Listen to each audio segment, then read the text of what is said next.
Tonight's rain in Bridgeville was unlike any other. It was cold, carrying the metallic scent of iron and the heavy weight of sorrow. In the lobby of St. Haven Hospital, flickering fluorescent lights cast a sickly glow over a name tag that read, Ethan Ward, Security. Ethan adjusted his cap, his breath heavy. At 38, his shoulders seemed to carry the weight of a fallen sky. The calluses on his hands weren't from wielding a broom. They were the scars of 1,000 times spent squeezing a manual resuscitator and gripping a scalpel amidst a hail of bullets. But here, he was just the guard at the gate, a ghost that no one bothered to look at. 4:05 p.m. The wail of a siren tore through the night. Critical trauma, head-on collision at the highway bridge. A gurney burst into the lobby like an arrow. On it lay Olivia Hart, the tech world's most brilliant yet most ruthless CEO. Her face was drenched in blood, her eyes glazed over from traumatic shock. Olivia, the woman who once ordered the firing of thousands with a single click, was now trembling, clutching the sleeve of a young nurse. "Don't let me hurt. Just make it fast," Olivia wheezed. In her excruciating pain, her arrogance had been replaced by the most primal human instinct, the fear of pain and the fear of death. The lead doctor on call was trapped in another surgery. The nurse panicked as she watched Olivia's blood pressure plummet. Ethan stepped forward. He didn't ask for permission. He didn't wait. He shed his security jacket, revealing a rugged forearm marked with faded military medic tattoos. "She has a tension pneumothorax. Get me a large bore needle and a catheter," Ethan commanded. His voice dropped an octave, carrying an authority that froze everyone in their tracks. "You're just a security guard. Are you trying to kill her?" the nurse screamed. Ethan looked directly into the nurse's eyes, his gaze as sharp as a surgical blade. "I've saved lives while bombs were exploding overhead. If you don't give me that needle right now, she'll be dead in 30 seconds. Choose." In that moment, time seemed to stand still. Ethan knelt beside Olivia. He took her trembling hand in his thrashed, rough palms, which carried a strange, radiating warmth. "Look at me, Olivia. Don't look into the darkness. Look at me. You will see the sunrise. I promise." Olivia saw Ethan. In that split second on the edge of death, she didn't see a low-level guard. She saw a guardian angel. As the needle pierced her chest to release the pressure, Olivia let out a long, ragged breath, then drifted into a strange peace that only Ethan could provide. As the lights in the emergency room finally stabilized, Ethan quietly picked up his jacket from the floor. He walked toward the cafeteria, where his daughter, Grace, was slumped over her sketchbook, fast asleep. Grace was the only reason Ethan still found a purpose in this world. Looking at Grace, Ethan's mind drifted back to Sarah, his wife. 5 years ago, he had stood in this very hospital lobby, but not to save a life. He was there to claim her body. She had been struck by a drunk driver while on her way to pick him up following his return from the battlefield.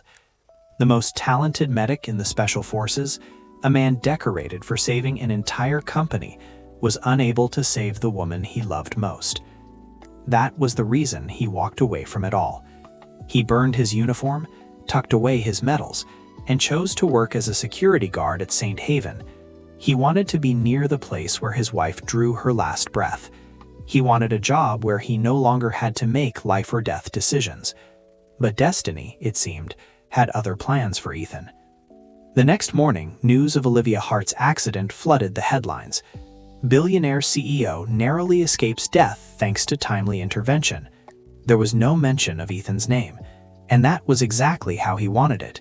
He didn't need fame. He needed the silence to raise grace. However, Olivia Hart was not the type of person to let things go easily. In her VIP recovery suite, she woke up with the words of that stranger echoing in her mind. "You will see the sunrise." Morning sunlight in Bridgeville filtered through the reinforced glass of the VIP recovery suite, casting shimmering streaks across the oak floors. Olivia Hart sat propped up against her pillows. Though her face still bore a few scratches, Her eyes had regained their trademark piercing coldness. She was not the kind of woman who stayed still for anyone's pity. Standing before her was Marcus, her loyal assistant, and the most well-informed man in the city. "Have you found him?" Olivia asked, her voice still slightly raspy from the intubation tube the night before. Marcus hesitated. "Miss Hart, according to hospital records, the man who intervened before Dr. Reyes arrived was just a member of the security staff named Ethan Ward. He's a night shift guard." Olivia froze. A guard? A man in a cheap uniform, standing at the gate for a few dollars an hour, had saved her life? She remembered those hands. They were rough, yet uncannily steady. She remembered his eyes. They held no fear, no admiration, and none of the greed she usually saw when people stood before a billionaire. "Arrange a meeting," Olivia commanded. "I don't want to owe anyone anything, especially someone from that class." During the afternoon shift change, Ethan was preparing to take Grace home when Marcus appeared. With a condescending air, Marcus held out a gold-embossed business card. "Mr. Ward, Ms. Hart wishes to see you in room 901. This is the opportunity of a lifetime." Ethan looked at the card, then at Grace, who was waiting with her small backpack on her shoulders. He replied calmly, "I'm busy taking my daughter to her tutoring. If she's well, she can discharge herself. I don't need a thank you." Marcus was stunned. A security guard had just rejected an invitation from the most powerful woman in the state? However, under pressure from the hospital administration, who were busy brown-nosing Olivia, Ethan was forced to step into that luxurious suite. Olivia watched Ethan enter. He was still wearing his faded security uniform and leather boots with worn-out soles. She pushed a thick envelope toward him across the marble table. "There is $50,000 in there," Olivia said, her voice as flat as if she were reading a contract. "Consider it a fee for your service and for keeping last night quiet. I don't need the press spinning a story about a tech billionaire needing a guard to save her because the doctors were negligent. Do you understand?" Ethan didn't touch the envelope. He stood straight, his broad shoulders seeming to block the light from the window. He looked at Olivia with a gaze so piercing, it made her feel as though her layers of golden armor were being stripped away. "Miss Hart," Ethan said, his voice deep and resonant. "Last night when you grabbed my hand, you weren't a billionaire. You were just a human being, terrified of death. I didn't save you for money. I saved you because it was what I had to do."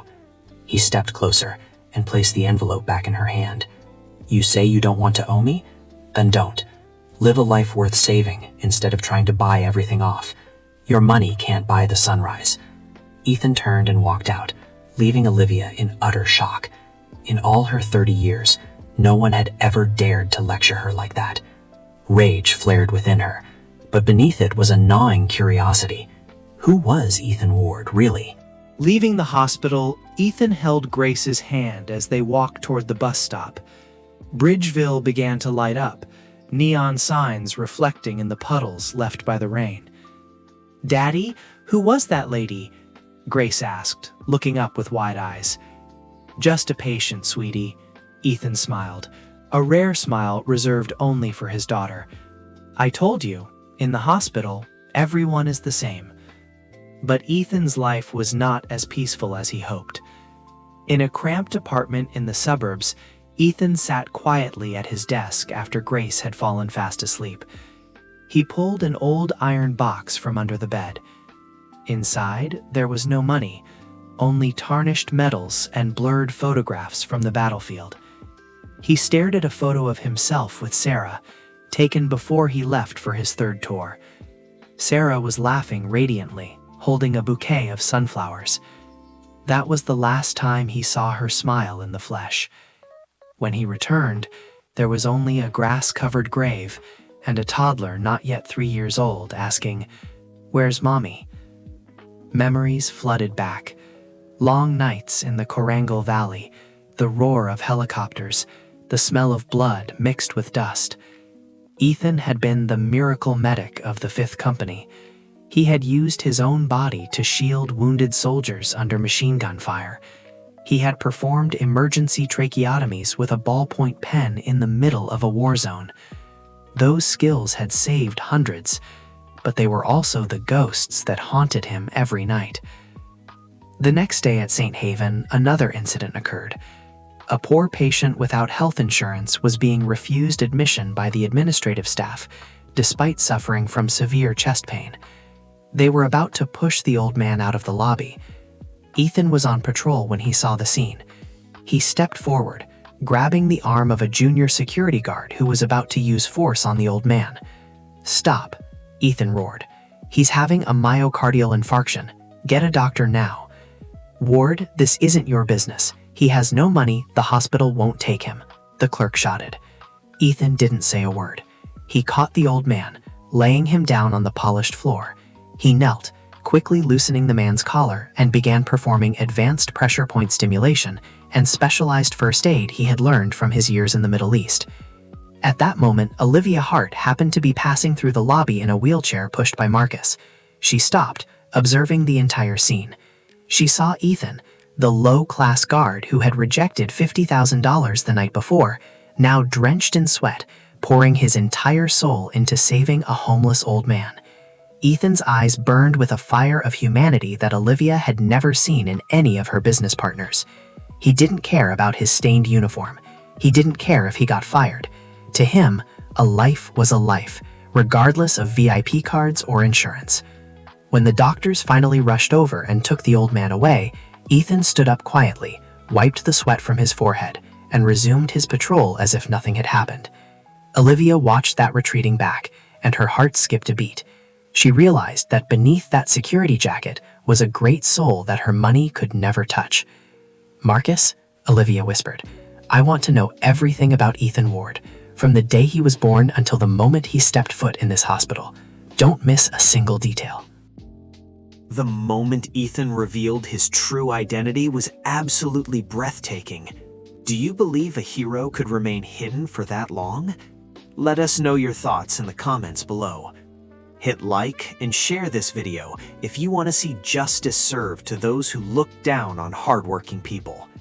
Subscribe to now so you don't miss Chapter 6, The Sealed Files.